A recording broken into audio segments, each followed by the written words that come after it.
ایک بار درود پاک پڑھ کے کمنٹس میں اللہ لکھتے ہیں۔ اور آپ یہ آرزو رکھتے ہیں کہ ہماری یہ دنیاوی زندگی ہمارے گزرتے ہوئے لیل و نہار شب و روز خوبصورتی کے ساتھ بسر ہوں، اور ہماری اخروی زندگی بھی خوبصورت ہو، یہ جہاں بھی اچھا اور وہ جہاں بھی اچھا، یہ ہر مومن کی آرزو ہے۔ دونوں جہانوں کی فلاح کامیابی ہمارا مقصود ہے۔ جو لوگ اس دنیا کی زندگی کو ہی مقصود سمجھ بیٹھے اور آخرت کو بھول گئے، انہوں نے خسارے کا سودا کیا، اور جنہوں نے یہ سمجھا کہ آخرت پانے کے لیے دنیا کو ترک کرنا پڑے گا، وہ دین کو سمجھ نہیں پائے۔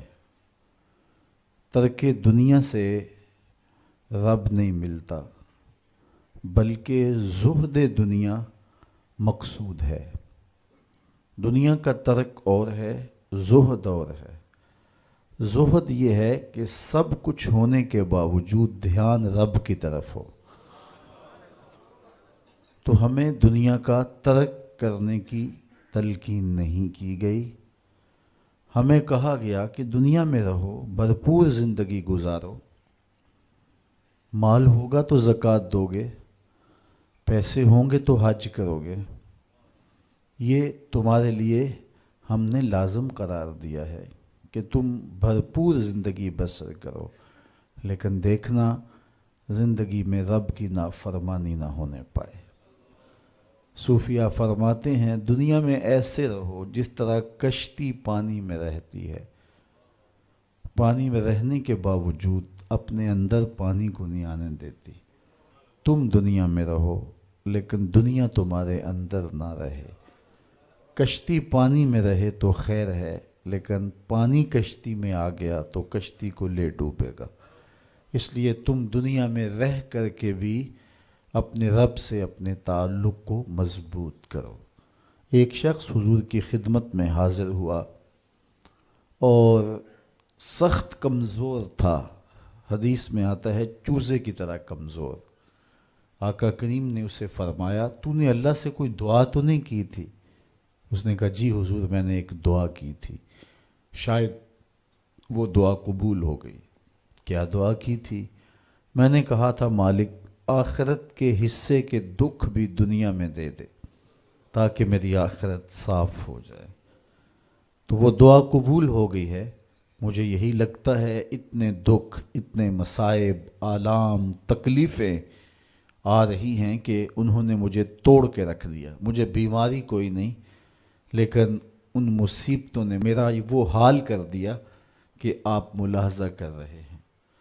تو بظاہر بڑی خوبصورت بات تھی، لیکن میرے حضور نے اس کی اس بات کو پسند نہیں کیا، اور اسے فرمایا کہ تو نے یہ کیوں کہا کہ آخرت کے حصے کے دکھ بھی دنیا پہ آ جائیں؟ تو نے یہ کیوں نہیں کہا ربنا آتنا فی الدنیا حسنۃ وفی الآخرۃ حسنہ؟ اے اللہ مجھے دنیا میں بھی بہتریاں دے دے، آخرت میں بھی بہتریاں دے دے۔ تو یہاں ذلیل ہونے کے لیے نہیں آئے، یہاں بھی عزتیں ملیں، آخرت میں بھی عزتیں ملیں۔ تو یہ اسلام کا مزاج نہیں ہے کہ رب کو پانے کے لیے دنیا کو ترک کرنا پڑے گا۔ بدھ نے کہا تھا خدا کا قرب پانے کے لیے عورت سے دور رہنا ہوگا۔ اگر آپ عورت سے متمتع ہوتے ہیں تو پھر رب کا قرب نہیں ملتا۔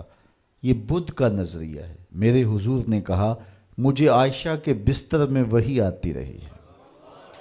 تو ہمارا دین کوہ و غار کا دین نہیں ہے، رہبانیت نہیں ہے۔ اسلام ایک بھرپور زندگی گزارنے کا درس دیتا ہے۔ میں نے کل ہی عرض کیا تھا کہ جو لقمہ بیوی کے منہ میں لا کے رکھا جائے وہ بھی صدقہ لکھا جاتا ہے۔ تنہائی میں بیوی سے جو ملاطفت کی جائے، جو محبت کا اظہار کیا جائے، پیار بھری باتیں کی جائیں، اس کا بھی اجر و ثواب مرتب ہوتا ہے۔ تو یہ ہمارا دین ہے، بچوں میں خوش ہوں، بچوں کی اچھی تربیت میں مشغول رہنا نوافل سے بہتر ہے۔ تو یہ ہمارا دین بھرپور زندگی گزارنے کی تلقین دیتا ہے۔ تو ہمیں اس دنیا کی بہتری اور آخرت کی زندگی کی بہتری کے طالب رہنا چاہیے۔ اس دنیا کی بہتریاں بہت ساری ہیں، سب سے بڑی بہتری اس دنیا کی زندگی کی کیا ہے؟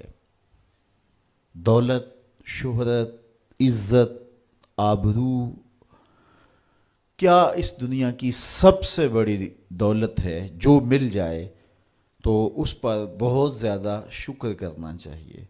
تو آئیے قرآن کھولیے، سورہ المومنون ہے، ارشاد فرمایا قد افلح المؤمنون، فلاح انہوں نے پائی جنہیں ایمان نصیب ہوا۔ تو اس کائنات میں سب سے بڑی نعمت جو حضرت انسان کو دی گئی ہے وہ دولت ایمان ہے۔ قیامت کے دن سب سے بڑی نعمت جو مومنین کو دی جائے گی وہ دیدار الہی ہوگا۔ تو جو آخرت میں دیدار الہی سے محروم ہو گیا اور دنیا میں ایمان سے محروم ہو گیا وہ حقیقی محروم ہے۔